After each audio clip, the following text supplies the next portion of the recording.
Hello class and welcome back to high school level chemistry. As I'm sure you remember last week, we talked about something called a mole. And no, it's not the little animal that lives in the ground, it's the unit of measurement we use in chemistry, also known as Avogadro's number. This measurement is written out to be 6.02 times 10 to the 23rd. Usually in chemistry, we just use the 6 and make it simpler for ourselves. Anyways, as I'm sure you remember that, we also talked about balancing equations. Well, I hope you all remember and kept that in mind, because today we're moving on to a fun topic called stoichiometry. Don't let the word scare you, it's just essentially a fancy word for math. And, well, let's hop right into it. I'll start out by giving you a little reminder on balancing equations that will help you understand the concepts of stoichiometry. So, a common type of stoichiometric relationship is the mole ratio, and that relates to the amounts in moles of any two substances in a chemical reaction. You can write a mole ratio for a pair of substances by looking at the coefficients in front of each species in the balanced equation. For this example, let's consider an equation for a reaction between iron 3 oxide and aluminum metal. Give me a quick second to write that out so that you may visualize it. So here we have the iron with the oxygen, which gives us the iron 3 oxide plus 2 aluminum, and that yields 2 iron plus aluminum oxide.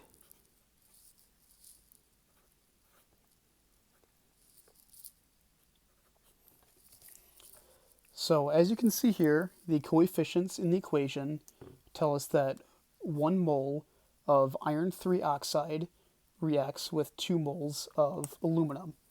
Imagine that there is a 1 in front of there, and as you can see, the 2 right there. And what does that form? Well, it forms 2 moles of iron and 1 mole of the aluminum oxide. And then you can write the relationship between iron 3 oxide and aluminum as the following. So we have 1 mole of iron 3 oxide compared to 2 moles of aluminum. So since we have this ratio, we could then calculate how many moles of aluminum are needed to fully react with a certain amount of iron 3 oxide, or vice versa. In general, mole ratios can be used to convert between amounts of any substances involved in a chemical reaction. So, let's do another example, and this time we'll really get into the stoichiometry part of it. So let's consider a following equation using, sodium hydroxide, sulfuric acid, water, and sodium sulfate. Let's go with that. So I will write it out right now. So we have the NaOH, which is sodium hydroxide. It's an aqueous solution, plus the H2SO4, which is sulfuric acid, and that yields water in a liquid form and sodium sulfate, which is the Na2SO4. and that is also in an aqueous solution. Sorry, kind of running out of space there a bit. So now that we have that equation, we can actually ask ourselves this question. And I'll write it out for you so that you can visualize as well as hear me say it. So let's ask ourselves, how many grams of the sodium hydroxide of NaOH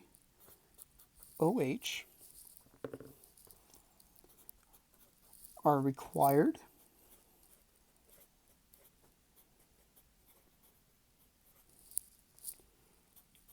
to fully consume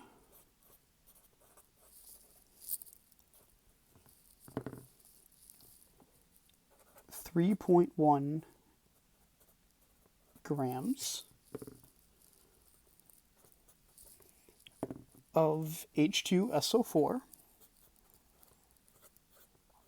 and again, that is sulfuric acid. And you may have noticed that I wrote the NaOH, the 3.1 grams, and the H2SO4 in a different color, and that is simply because those are really the most important parts of our equation today. So where do we start? Well, we need to balance the equation. As you can see, we have one sodium atom,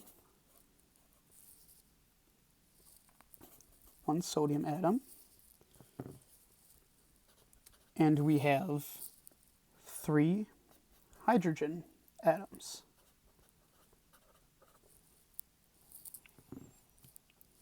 And on the that's on the reactant side. So we'll just make it simple. This is the reactant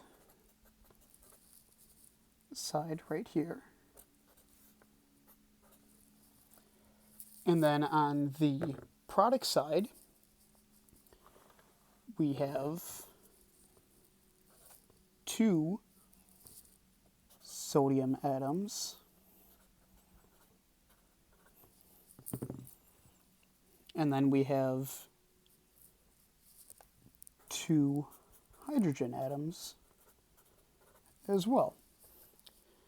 So as you can see, they are not balanced, and in chemistry we have to be precise, and balancing an equation is one of the most important steps. In fact, it's really the first step before we can get into even answering the question.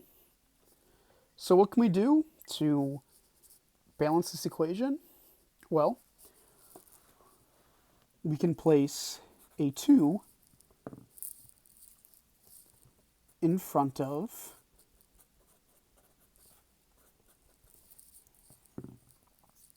the NaOH,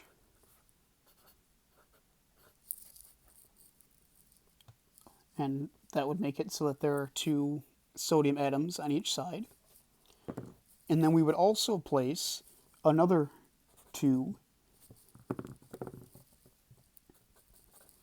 in front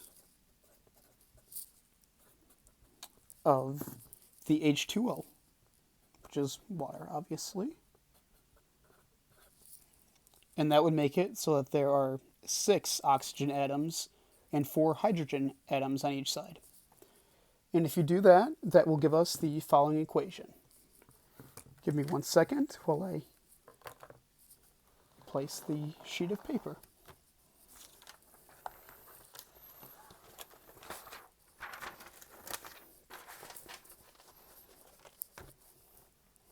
So we have it balanced, and let me write out our new equation for you. So we have 2 NaOH aqueous plus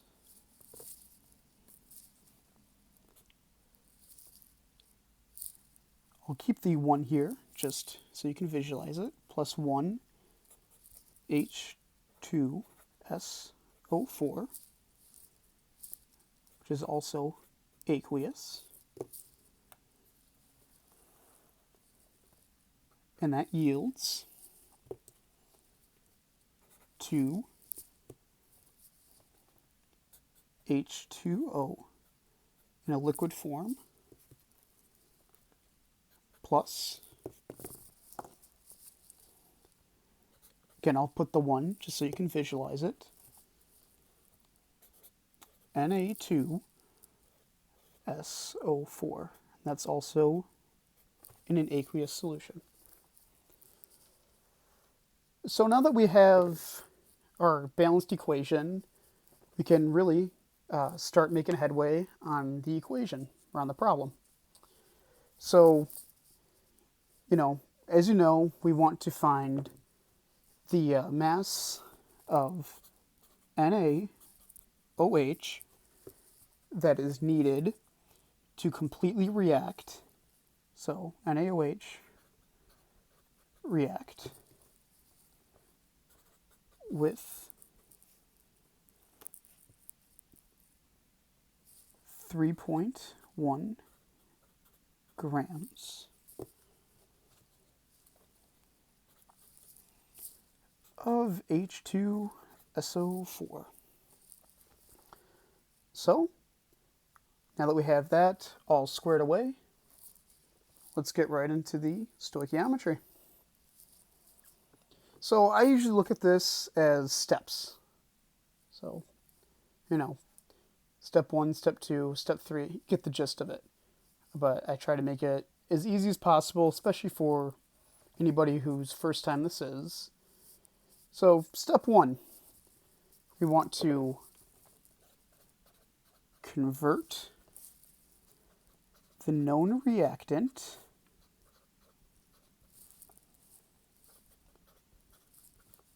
mass to moles.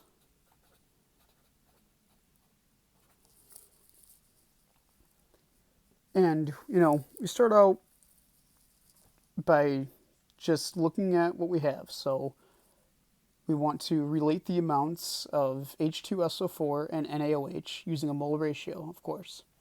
So we need to know the quantity of H2SO4 in moles. And we can convert the 3.1 grams of H2SO4 to moles using the molar mass of H2SO4. So what do we need? We need the molar mass of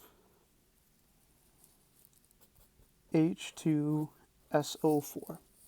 And I'm sure you all remember how to do this, considering this was one of our first little talks. All we do is pull out a handy-dandy periodic table. We go and we look at our hydrogen, our sulfur, our oxygen, look at their masses, add them all together. What do we get? We get 98.08 grams per mole. And don't really worry about the grams per mole. That's just the proper way of writing it. So now that we have that, let's start our equation. So we have 3.1 grams of H2SO4. And we're trying to find moles, remember that. And we want to make sure that the grams cancel each other. So we have here times. So in 1 mole of H2SO4, there are how many grams? Well, we used our periodic table, and we were able to find that there are 98.08 grams of H2SO4. And with that, we cancel the grams of H2SO4, and we simply multiply and divide. So you take the 3.1, multiply that by 1 mole, obviously gives us 3.1. I'll draw it out just to make it as easy as possible. So we would have 3.1 divided by 98.08. And if we put that into our calculator, we get 3.16 times 10 to the negative 2 moles of H2SO4. And yes, that's quite simple. Well, that's just for, one part of it. Let's move on to the next step. So, step 2, we use the mole ratio to find moles of the other reactant. So now that we have the quantity of H2SO4 in moles, let's convert from moles of H2SO4 to moles of NaOH using the appropriate mole ratio.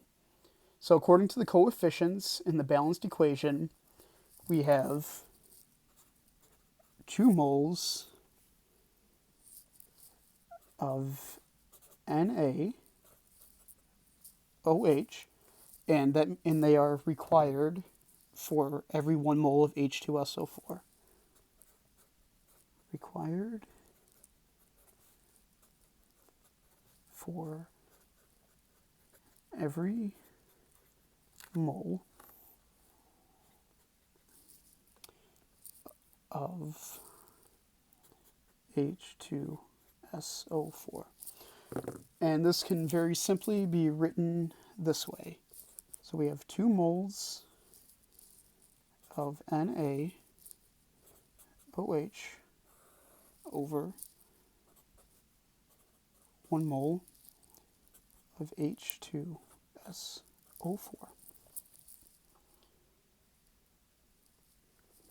So now that we have that, let's get back into the stoichiometry part of it. So we use our answer from our first little problem up here, in case you forgot what it is. We use that, and we will bring that guy down here to start our next equation. So we have 3.16 times 10 to the negative 2 moles of H2SO4